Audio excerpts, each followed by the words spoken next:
I just don't want your audience to just wholesale their life. That's what you will be doing if you only wholesale. I could cry a river, Trevor, if I could just tell your audience how many assets I sold over the years that I should have kept. I get teared up. I'm like, Kris, you could probably live in Jamaica, whatever. So try to, Ron LeGrand told me, Kris, the longer you own the house, the more money you'll make. Keep some of the horses in the stable. Don't get rid of everything.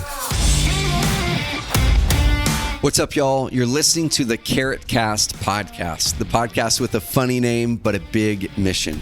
We help thousands of real estate investors and agents grow rock-solid mindsets, do better marketing so that you can build a business of freedom and impact. I'm your host, Trevor Mock. Let's dive into today's episode. All right, guys. So we've got an amazing guest. I had a chance to be on Kris's YouTube channel, his podcast over there just recently. But guys, one of the things that we're doing here at Carrot quite a bit moving into this next year is we're going to be really diving into the YouTube world because we've seen so much amazing content over there, so much amazing sharing. And one of the guys that I've been following is Kris. I'm going to introduce you guys to him today.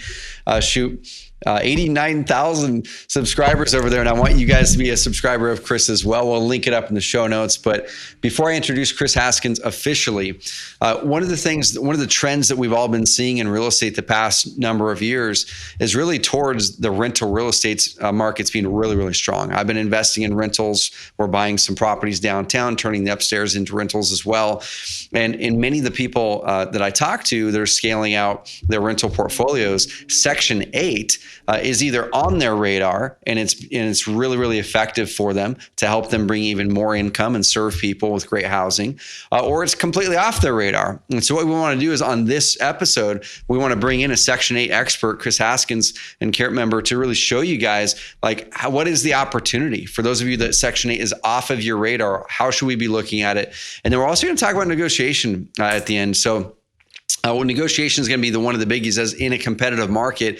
The biggest thing, you've got your website over here to build credibility with the kind of evergreen side. And then what happens when the lead actually comes in? Well, you've got to really take over with the credibility of the website built and then close that deal with all the competitions. We'll talk about both topics. But Kris, dude, welcome on the CarrotCast, man. What up, homie? How you doing, Trevor? I'm doing amazing, dude. And excuse me. And one thing, I don't want to beat a dead horse with this, but every time you and I talk, the last couple of times, and I hop on, the biggest smile, and I just absolutely love your energy. And so I want to give you kudos to that in front of my audience, because guys, energy is a big deal. Chase the energy, and you don't just chase it. It looks like you give it off too. So thank you for that, man. Yeah, I like how you slid that Carrot member thing in. Kris Haskins is a Carrot member. Dude, I like that. It's pretty smooth. That's right, man. I'm speaking it into existence. I am. Yeah, we get leads coming in on autopilot. I want to say thank you for that. Okay. I love it, man. I love it. So, Kris, for those who don't know who you are, dude, why don't you kind of break down where are you at? Physically, where do you do business? Yeah.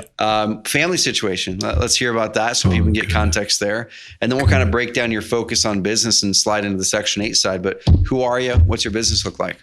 Sweet. Yeah. So I'm Kris Haskins. And I live in Hampton, Virginia. It's like the Virginia Beach area of Virginia. Yep. By way of Hampton University. I came here in 1993, and then I graduated and traveled a little bit, went into the music business in 1999 because I couldn't keep a job.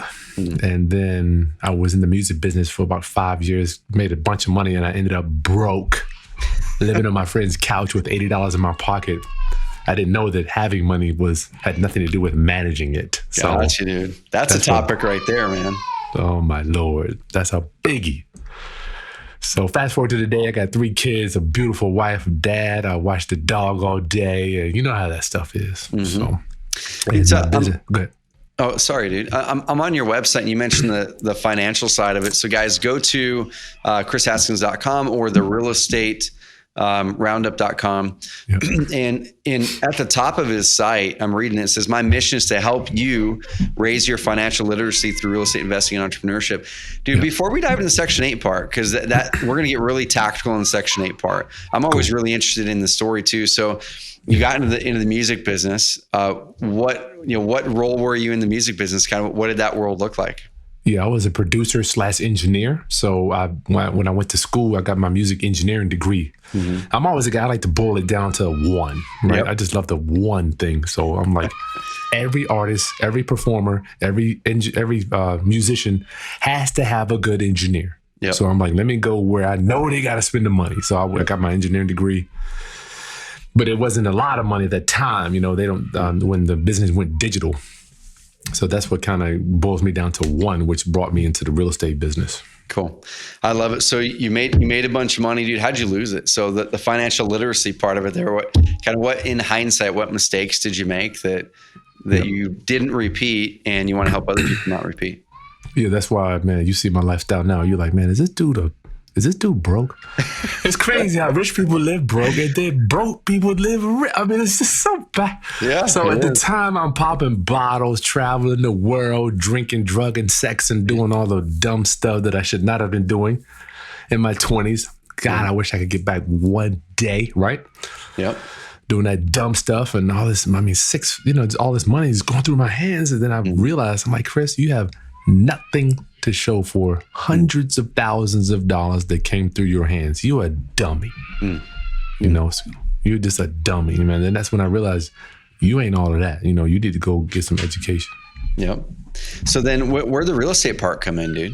So the real estate came in. I'm like, man, I could spend a year on a music project or projects and have no return. Yep. But it's highly unlikely you to own a piece of real estate, own it for a year and have zero return. Yep. I haven't seen that happen yet, unless you got a flip and you can't sell it. But highly unlikely for real estate, you own it and it doesn't put any money in your pocket, you know. So I'm like, let me get some education, figure this thing out. Where'd the first deal come in then? What was it, a buy and hold? What'd you do with it? My very first deal, I was a credit guy at the time. I had, my credit was good, so it was all that no doc stuff in 05, 6, and 7. Yep. Partnered up with some homies, and they did all the work. I put the credit up, and then they flipped the house, and we made $50,000. I did that 3 times. I'm like, damn, I made $150,000, and I did nothing. Yep. So what if I did something? I might make more. Dude, so what does the business look like now? So you got that first deal done. You saw that first taste. You're like, man, there's something here. What do things look like now for you? And then we're going to go into the Section 8 part. But so give people context. What's happened since then? Okay, so I did a bunch of wholesale deals. Found out that wasn't, I mean, it's cool, but it can't get wealthy. Well, I don't want to speak for everybody. I couldn't get wealthy doing that. You know, so I'm like, you know what, let me learn some other strategies, because everything I look at looks like a nail, because all I understood was a hammer. I mean, all I had was a hammer. Everything was a nail. Yep. Wholesaled a bunch of deals. I'm like, man, I'm making money at $40,000, $50,000 a month starting out. Thought that was so cool. Then I realized, Kris, you doing the work. Yeah. You're doing it. What are you know, it's so many things you learn when you grow and get wisdom, and Hampton University calls it matriculate in life, you know. So now I got a bunch of rentals, Section 8 rentals, lease option. We do new construction, do a bunch of, at this market, we do a bunch of wholetailing, where we do some of the work and then flip it off. Yeah. What else, man? Manage a bunch of capital for investors and have fun on YouTube, brother. There you go, dude. So going back to the energy thing, and then we're going to get tactical on people. Of all the things that you just mentioned there, Kris, what gives you the most energy of all that work? Man, I mean, you know what? I like to pride myself on, I'm a money guy. I enjoy getting capital, moving it there, watching it work. It's almost like the Flash, that superhero. Yep. You can set money. I'm gonna boil it down in this bucket here. Whether that bucket buys a house, invest in a business, does a wholesale deal, whatever, and they're doing all this work. Then it comes back and it's bigger. You know, it's so cool. And it doesn't have to be your money. You can use other people's money. Oh, dude, that's a whole nother podcast. We might have to bring you back on there, because I've been dabbling in that the past number of years, and not big enough to where it's like a ginormous number, but it's into the 6 figures a year that Sweet. I earn with that. But that'd be a really cool podcast. So let's focus on Section 8 here and the rental side of it. So to give people an idea, and share whatever you're willing to share, man. You can tell me to pound sand if you don't want to share any numbers or anything. I'm open, Trevor. What does your rental portfolio look like right now? And then what percentage of that portfolio is, approximately Section 8 versus non-Section 8 renters? So my Section 8 rental portfolio, let's say we have I don't manage but a few. I have under 20 rentals. I don't give them all out. So I'm under that, but I would say 30%. So let's say 30% are Section 8. Okay. And the other ones are lease options where they just pay, we just like the bank and they just pay rent every month. Okay, cool. But I will say Section 8, my tenants are my strongest ones. They stay the longest and they're just great people. They're happy to be involved with someone that cares about them. So the thing that you just mentioned there, I think definitely there's a misconception about Section 8. I know for me with rental properties as well, Section 8, whenever people say, hey, do you want to make this a Section 8 property? There's that stigma that can come with it of, are these people going to pay? Are they going to be good quality tenants? I know the government helps subsidize it, but it sounds like you haven't been experiencing that. They're your best tenants. They stay the longest, which is great, which is completely opposite of what I've heard other people saying, dude, which I love. That's cool. It's great. It kind of goes back to the rich people act broke and broke people act rich. I mean, it's like, it's counterintuitive. Yep. But sure. Since 2008 or 9, since I've been doing this, I have had one that I had to get rid of. Mm-hmm.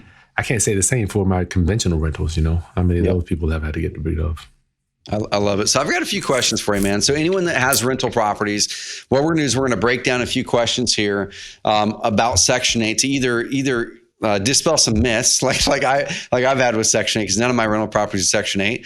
Oh, but yeah? You don't mess with the Section 8 homies, Trevor? No, nothing yet, man. But after going through with you, that's something I need to start looking at least a couple of my properties that are in Klamath Falls. Those might be great Section 8 ones. Cool. So I've got a few questions for you, dude. We'll rapid fire. Then the topic better than I do by far, and better than most people in the country. So any other topics, dude, on Section 8 that you feel that are valuable to dive into, then you take them. I've got a couple questions to start with. So we already kind of talked about the split of your Section 8 portfolio over the whole portfolio, but what are the pros and cons of Section 8 tenants? Well, let's start with the pros, right? Even if they lose their job, Trevor, they're still you'll still going to get your rent. So when your tenant, or let's say when, because everybody eventually gets unemployed, nobody has they don't work every single day of the year. Yep. If they become unemployed, you get a letter from their caseworker, hey, your tenant has been unemployed. Now we're going to pay all the rent, as opposed to a conventional tenant. When they lose their job, you get no rent. Yep. So that's a big pro. Number 2 is the attitude. They're happy. I always told myself when I got into Section 8 housing, I'm like, you know what, man? I'm going to give these people a quality product. I'm going to treat them with the utmost respect. I'm going to treat them with dignity, humility, empathy, because I've seen how they have been treated by other landlords, and I've heard the stories. Yep. And I'm like, man, I wonder if I treated these people better than any other landlord, would they treat me better? Mm-hmm. And I don't know why I tell my kids all the time, I don't know why this works like this, but when you treat people great, man, it's just like a light switch. They just reciprocate it right back to you. So you got to be nice to them. You got to, I'm not necessarily nice, but respect. Mm-hmm. Pro, let's see, what are the pros? They stay with you longer. I mean, I had people stay with me, Trevor, and 5, 6, 7 years. They don't want to move. They've been there. Man, sometimes they will even pass their voucher on to a child, and then the child will live there with you. It's crazy. That's some of the pros. They take care of the place. They want to make sure that, listen, they have been with bad landlords in the past, so they are happy to take care of your place so you don't have to have any issues with them. I've had Section 8 tenants do all the repairs for the inspection. Right? I'm like, look, if you want to move here, you deal with the repairs. I'm done with it. And they're happy to do it. They're happy. Never seen it. It's crazy. Because they're so thankful that, look, a cool guy, is not going to look down on me, judge me, as so many of them can get. Because they could be coming from a damaged household. Yeah. You never know. Yep. I love it. So that's some of the pros, brother. Yeah. So what are some of the cons? And there's a couple I'm going to rattle off that may be misconceptions too. So if any of these are myths, dude, like I want to call them out because one of the myths, which you already dispelled with your experience, which is cool, is that they wouldn't take care of the property. Have you had any of that experience at all? Yeah, with that one. Remember I was telling you I had that one. Yeah. She had some mental health issues going on. Yeah, I knew it was rough at the time. So I just haven't had it, because if they mess it up so bad, they lose their voucher. The government will cut their subsidized rent off. You can report them. The inspector will come over and say, hey, you got to clean this thing up. Gotcha. So I just haven't had it. Gotcha. I love it. So let's dive into the cons that you've seen on Section 8 now. So I will say that it can happen, that they can tear your place up. We have a very stringent pre-screening process. Matter of fact, a member of my team will actually stop by and say, hey, how you doing, to just do a home visit. Now with COVID, we'll just come to the door and greet them. But I have done home visits where the person was tearing up a property. It feels like yesterday I was doing a home visit. This has been many years ago. I was walking through the place. The lady was cooking. And then the current landlord just happened to be there, Trevor, fixing something. So the landlord walked behind the current tenant. He's waving his hands at me like, don't rent to this lady.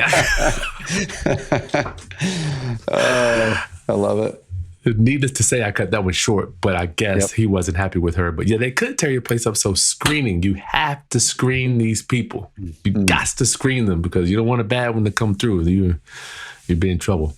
So what are the ways, Kris, that you guys are screening people right now to make sure, because you guys have amazing tenants with Section 8. So what's your process for screening right now?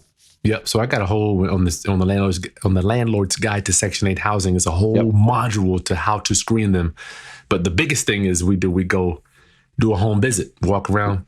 I found like if you can't clean the place up for a visitor, can't rent to it. And it doesn't have to be spotless, all that stuff.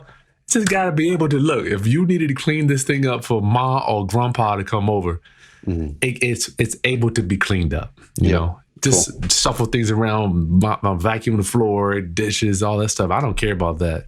As long as you're not tearing up the place. So that is a big thing. Evictions. I don't even care about evictions when you got Section 8. I don't care because you're not paying the majority of the rent. I gotcha. People have they might have had an eviction before they got their voucher. So they're like, man, I had an eviction. I'm like, you know what? Kris Haskins doesn't care. That makes them love you even more because I don't even care. The government's helping you. That is cool, man. I love it. So guys, screen the tenants. And like Kris was mentioning, so we don't make any money on this, but one thing that we always want to do on the CarrotCast is we don't just want to introduce to you inspiration or a couple tips. We want to give you the full thing, the full resource. So we don't teach anything around Section 8 over here at Carrot, but Kris, the Carrot member, does an amazing job at it. Go to his site, therealestateroundup.com, and you can check out Kris. You can find his YouTube, find his Facebook, become his 100,000th. I can't even talk 100,000th. Kris, I've got too many THs in there. You got it, 100,000th YouTube subscriber here pretty soon. But you can check out his Section 8 housing training course there as well, and then his negotiation course. So go over there, guys, for the full details. We're going to give you as much as we possibly can in this 45 minutes or so. So what are the other cons that you see on Section 8? So the other con is sometimes in between rentals. Years ago, they used to prorate it. Like if you had a tenant move out on the 15th. They prorate 2 weeks or whatever, but they stopped doing that. So now if your tenant moves out on the 1st, even if you had another tenant moving in on the 10th, they don't pay any of that. I gotcha. Okay. None of it. So, and it takes time. So the con is, you got 30 days of rent or nothing. There is no moving in. They just cut it off. I don't know why. The other thing is you will have to pass an inspection. They have inspectors that come out. And depending on what side of the bed they got up on the day will determine whether you're going to pass. And that's why in the landlord's guide to Section 8 housing, we have a full, I think it's 3-page checklist that we go through so you can pass your inspection on the first time. Cool. And the inspections are good, in my opinion, for the landlord, especially new landlords. Because it keeps your property up to par. You got to check windows, doors, locks, light switches, little stuff that you might let go on a regular tenant. But yeah, you're going to have to have that house inspected before your person moves in. It can get tedious. Gotcha. Okay. Any other cons that you can think of, man? Cons, you get your money, inspections, moving out. Man, no, that's about it, brother. I love it. So if you want to talk about conventional tenants, I got a whole case over there. We can go into those ones. I love it. So, dude, the question that's probably popping up for some people that are, especially that are newer to Section 8, is, how do you do it? Do you make an application? Does your whole property have to be Section 8? Do you have to be Section 8 forever? Can you have a Section 8 tenant and then a non-Section 8 tenant? Like, let's kind of go over the basics of how that works. And we'll talk about where do you find the types of properties that might be amazing for Section 8. So the first part of it, are there any stipulations on how you become a Section 8, how that property becomes a Section 8 property? Is it all Section 8 or can you split it up? Yeah, it could be single family or multifamily. So you can do, if you have a duplex, triplex, whatever, you can do that particular unit. You don't have to do the whole building. I gotcha. Okay. Yeah, I know several guys that are doing that. Yeah, in order for it to become a Section 8 unit, you do have to register that unit. And they just recently changed the name of that. Let me go check. It used to be Go Section 8. It used to be that. Let's see. Now it's affordablehousing.com. Affordablehousing.com. You have to list your house on there. Yep.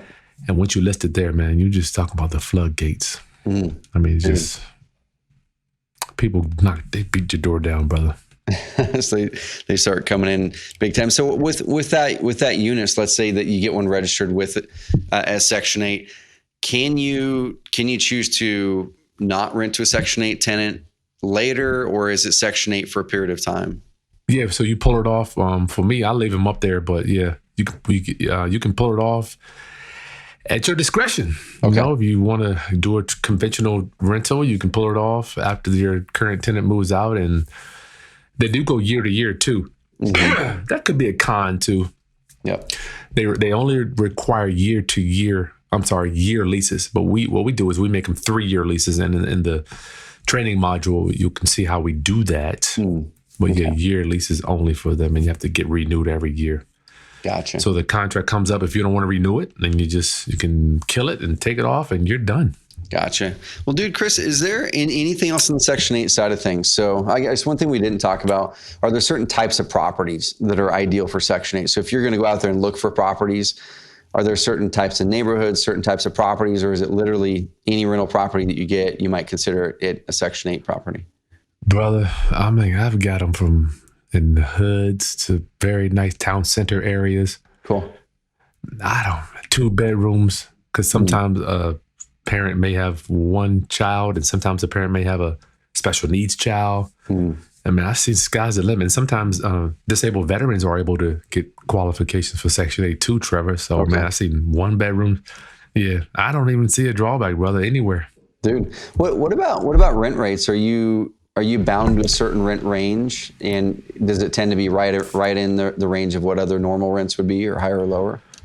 That's a great question, Trevor. So in my experience, I live in the Hampton Roads area, like Virginia Beach.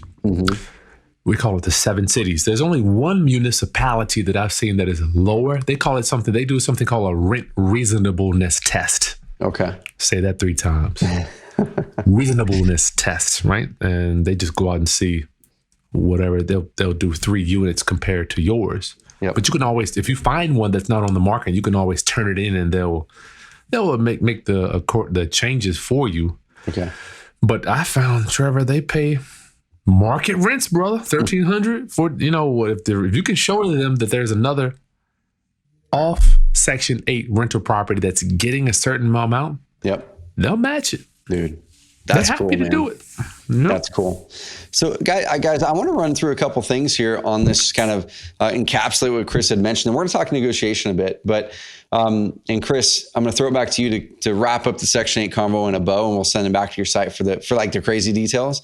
But number one, it sounds like they're better tenants for Kris. They stay longer. They treat the place really good. The rents are the same. They're strong rents. You're not taking a discounted rent or anything like that. And you get them, and you get the rent. And you get them. They're a guaranteed payment from the government in some way, shape, or form. If the person loses their job, the rent payments keep on coming in. A few cons, like you had mentioned, that didn't sound like they're that big of cons, right? If you're moving people in and out a lot, then yeah, that one of that they won't prorate the days might be an issue. But if they're staying for a long time, it's not an issue at all. No. So not really. Not really. Anything else on the Section 8 side? So if people have rental properties and they have heard either Section 8 is, unreliable tenants, they're going to tear it up, or they're looking at creating more predictable cash flow in their properties. Anything else that they would need to know about Section 8 that you can think of? Man, I would say keep your mind open. Keep in mind, I can't tell you, Trevor. I travel the country talking about this stuff, and some people look at me like I'm just absolutely crazy. And I'm like, dude, I didn't miss a rent payment during the pandemic, and then they're complaining to me, my tenant, da da da. I'm like, I don't know. I don't live in that life. I just don't. I chose not to participate in the private pay debacle that they had with the moratorium and all that stuff. So that right there, I don't know why I didn't even think about that. But guys, what Kris is mentioning here is because it's backed by the government and the government's actually subsidizing and helping with those rent checks. Like Kris said, he didn't miss a payment because he's got that extra guarantee, that extra backer. And so for everyone who has kind of listened to the stigmatized, story around Section 8 over the years, which I know I had heard a lot of that. What? And there were landlords that were telling me over years, like, oh man, don't turn it into Section 8. And I follow that advice. But I absolutely love hearing this side of it because number one, there needs to be better and better housing for Section 8. Right. So let's add to that and let's help create better and better housing for Section 8 tenants, help them get on their feet and help them have great housing. And number two, like you said, there's the benefit on the other side. As long as you're nice and you're cordial and you're being a good landlord, someone who's providing good housing and you're responsive and you keep it good housing, it just sounds like there's a ton of benefits. So I love it, man. That's right, man. I always think of myself, who can I serve? That's you know how it is, Trevor. You're an entrepreneur. Who's being underserved? Mm-hmm. If you could just go out there and just crank that up a little bit, dude, money will fall out of the sky. I love it, man. Well, guys, go to his site. So go to his site, Kris Haskins.com or therealestateroundup.com and check it out. So check out more on Section 8 over there. But let's transition for a little bit of time, maybe 15 minutes or so on negotiation. So one thing that you're really, really good at, and I watch a bunch of your YouTube videos on the topic, and you'll bring in a negotiation topics in there quite a bit. And guys, I really encourage you guys to go check out Kris's YouTube because tons of amazing topics and piece of content over there. But dude, on the negotiation side of it, so let's say a lead comes in, you get a lead for one of the types of deals. What are some of the things that people should look out for to help increase their chances of closing the deal in this really, really competitive market right now? Yeah, good question, brother. So first I got to pay homage to you, bro, because the Carrot site is just cranking. I mean, when people get to me, they already love me because of the videos and all the copy that you put on there. So thank you. Love it. Dude, thank you, man. I love it. Yep. So you can, the negotiating, I'm not a guy that does like 100 houses a year, right? We do our few flips a year. And so I do some of the negotiating and my team does some of the negotiation, which is why I created all this negotiating training. So I didn't have to say the same thing. I'm sure that you have found yourself saying the same thing over and over and over. Oh yeah. Yeah, for sure. I'm like, go read that, listen to that, and then you'll be done. Yep. So the first thing you got to do, man, that building rapport. If you can't build rapport, then very challenging to get somebody to sell you their property at a discount from what I found, Trevor. So what are some of the ways when a seller calls you up or you're in person in front of them? What are some of the ways that you're building rapport with them? Yeah, excellent topic. The number one thing is why. I need to know why. You could do anything in the world. Why are we here today? Why are you calling us today? Why do you want to sell the property? I love that one. It's just like ask your wife, why did that happen? And you could just listen all day. Yep. Dude, I love that one. I'm reading a book right now. I'm trying to find it. It's called Coaching for Performance. And it's this big old huge thing. And so it's for me, to be a better coach with my team members. And the key that I learned a few years ago, and I'm not an expert on this by any means. I'm getting better at it. We have 53 employees now, and yeah, we're at a spot where it's like I had to be a better coach, right, for my leaders. And the key is asking questions, right? It's like, it's not in this example here. One thing that a lot of people will do is they'll walk around the house and they'll like start to mention all the things that are wrong with the property, and before they actually get to understand their situation. Without asking why, they're just making these comments that disparage the property. So, guys, questions are key. That can hurt you too. Yep, that can hurt your negotiation if you start beating up somebody's house. Mm-hmm. Yeah, asking all that mess, dude. So the why question is amazing. Do you, when you're asking that question, are you doing the whole traditional like 5 whys kind of a thing, or trying to ask it until you get to the bottom of it, or what's your stance when you're asking the why question? Yeah, when I'm asking the why, I'm trying to understand why do you want to sell it to me as opposed to you keeping it. I'm like, I'm the stage in my life. Like, look, I don't need another house. Yep. Got plenty. Got more than enough in my life. So I'm like, listen, you can hold it. You can sell it yourself. Let's do it with the realtor. Do it. Blah, blah, blah, blah. I'm trying to talk them into keeping the house, Trevor. Yep. So I'm like, you selling me.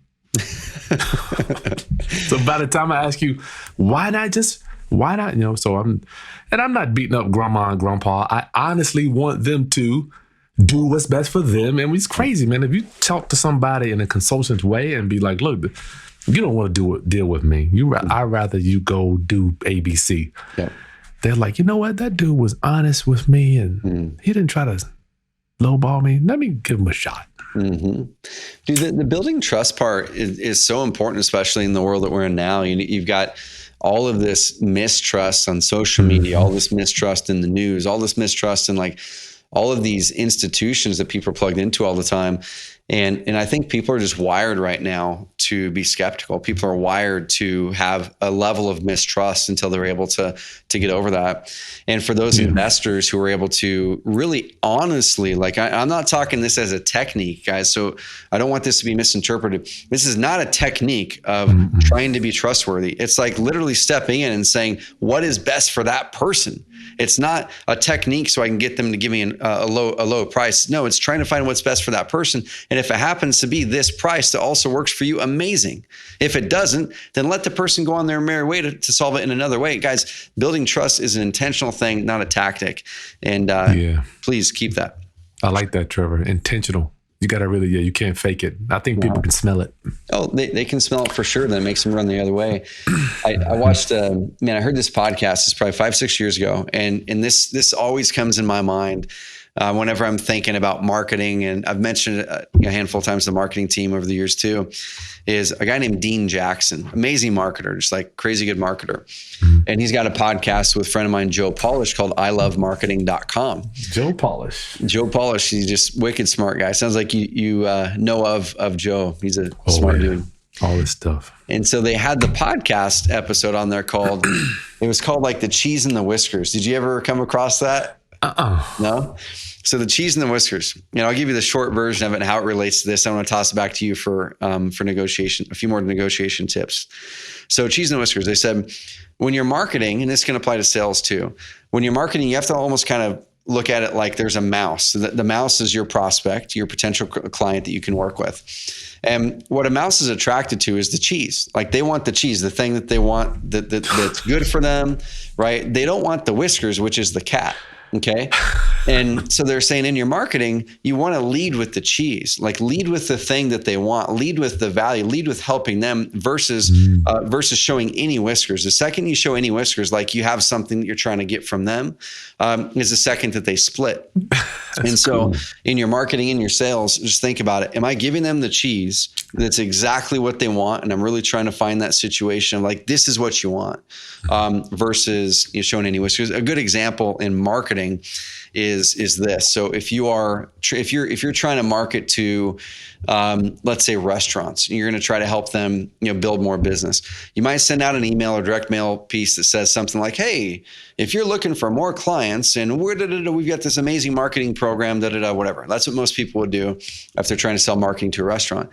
Instead, you would send an email or whatever that has 100% cheese. Doesn't even show that you even have a service. It says, it's like, do you take parties? Do you take parties at your restaurant? Like, that's it. Oh my gosh, that's all cheese. That's all cheese. Yes, I do take parties at my restaurant. Would you like to have more parties? Heck yeah, I would love to have more parties at my restaurant. Okay, if I could get, how many extra parties a month would you guys be able to host? 10. Okay, amazing. So if I could get you 10 parties to host this month, could I help you? Could I help you do that? And I'll only take money if I get you all 10 of those parties hosted. Wow. Like, heck yeah. That's a completely different sales pitch. That's all cheese. So I like that. Taking that into negotiation, what are a few other tips, man, that people can put in the back of their mind when they're stepping in to talk with that next seller? I'm taking notes while you talking, Trevor. People, wow, you dropping it today. Jeez. Oh, it's fun, man. It's fun. I have to remember that when I go talk to grandma the next house. It's the cheese. Negotiation, yeah. Consultant. Well, I guess we kind of did that. Be a consultant. I just remember coming up through the ranks. I was so desperate. I had something called deal-itis, what I coined the term deal-itis. Yep. Do you have deal-itis? It sounds really bad, dude. It sounds like there's some sort of there's like a drug commercial for that somewhere. I guess it is, yeah. I had a prostatitis one time. It wasn't cool. So deal-itis. So how do people recognize when they've got deal-itis? Deal-itis, when you want the deal so bad, you will say anything and do anything to try to get your seller to. I got my clients, they're like, Kris, how do I make this lady sell me their house? You can't make nobody do it, nothing unless you got a gun, so don't get deal-itis. So don't get deal-itis. Anything else, man, that people can take away? And once again, guys, go to his website. We don't make any money from this. I want to send you a good resource. He's got an amazing negotiation training over there as well. So go check it out, therealestateroundup.com. But what are a couple other negotiation tips people can take away before we wrap this episode? Try to help them out as much as you can. Just be an option. Be an option. Don't be the option, right? And I will give you this one. There's a formula that I learned from, I don't know, might have been Dan Kennedy. What is it? Agitate, identify. Oh yeah, AIS. Identify whatever the problem is. Identify the problem. Why are we here? Because they're calling you because they got a problem. Yep. Now I learned from Homevestors. When I had a franchise, these dudes. You know anybody got a Homevestors franchise, Trevor? Dude, a lot of people, and we're talking to more and more that are moving out of Homevestors to control their marketing more, for sure. Yep. That's what I had. I couldn't. They were just, anyway, they were master negotiators, dude. When I went to the training, Larry, Luigi, I mean, these dudes, I have never seen negotiators like this, man. So identify the problem. Unfortunately, you got to agitate the problem. Larry called it turning the knife just a little bit to that. So we can talk about it. You want to agitate it just to see where they're at, and then be the solution. If you can, be the solution. So remember that, identify the problem, agitate the problem, then be the solution to the problem. I love it. I love it, man. Dude, Kris, I could chat with you for hours on the topics with this. And like I said, love your energy. I know you've got a Christmas event at the church here in a bit. So we do. Merry early Christmas to you, man. Thank big you, time. brother. You too, man. Merry Christmas. Thank you. And guys, what I want you to do is go to YouTube, number one. So go to YouTube, look up Kris Haskins, KrisHaskins. He's got, as of right now, 89,400 subscribers. And I want you guys to go over there and push him up over 90,000, closer to the 100,000 mark. See if we can't help Kris with a little Christmas present for him, getting some extra subs over there. But engage in his content, y'all, because one thing that we want to do here at Carrot is make sure that we're bringing to you amazing Carrot clients that are doing amazing things, and Kris is doing that, and we're just pumped to have you in the Carrot community and introduce you to the Carrot community as well. And on the Section 8 side of things, guys and gals, in going into this next market cycle, it is going to be really important, I think, even more valuable in this next market cycle to start to buy and hold some properties versus just doing the flipping, right? And so the flipping is potentially going to get a little bit trickier in some markets as values aren't going up as much. Wholesaling is always going to be a viable business model in every type of market, but buying and holding is going to be huge. And if you want to add in that extra stability, Section 8 is going to be a really key part to that strategy. So go check out his website, therealestateroundup.com. Follow him on YouTube. Kris, I appreciate you coming on, man. Any parting words for the CarrotCast audience? Yeah, since I believe we're talking to a little more savvy investors here, I just don't want your audience to just wholesale their life. I made good money at the beginning, right? It was cool. Then I saw these older guys come in and look at houses. I'm like, yeah, I don't want to be 70 years old trucking out, look at a house, talk. I'm like, man, that's what you will be doing if you only wholesale. Yep. I could cry a river, Trevor, if I could just tell your audience how many assets I sold over the years that I should have kept. I get teared up. I'm like, Kris, you could probably live in Jamaica, whatever. I wouldn't, So Ron LeGrand told me, Kris, the longer you own the house, the more money you'll make. So try that. Keep some of the horses in the stable. Don't get rid of everything.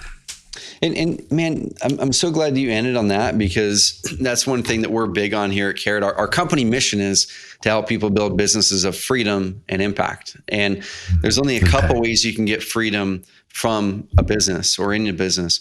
Is you build systems in a team and you become an owner, right? An owner of a business, and or you take that active income and put it into a more passive vehicle where you're an owner, right? So that's where Kris is with the real estate side of things, guys, as well. So Kris, couldn't have said it better, man. Appreciate you big time. Guys, go follow Kris on YouTube. And as always, hit the subscribe button on our YouTube channel to get updates on any videos that are coming out. We're going to be putting out more whiteboard videos here on my iPad, guys. It's something that we're bringing back. We're bringing it back, so we're going to do several a month, where I'm just going to sit here and draw frameworks and teach you guys and gals everything on the lead generation side of things, the mindset side of things, business building side of things. We're going to be really adding so much more value to our YouTube channel than we ever have.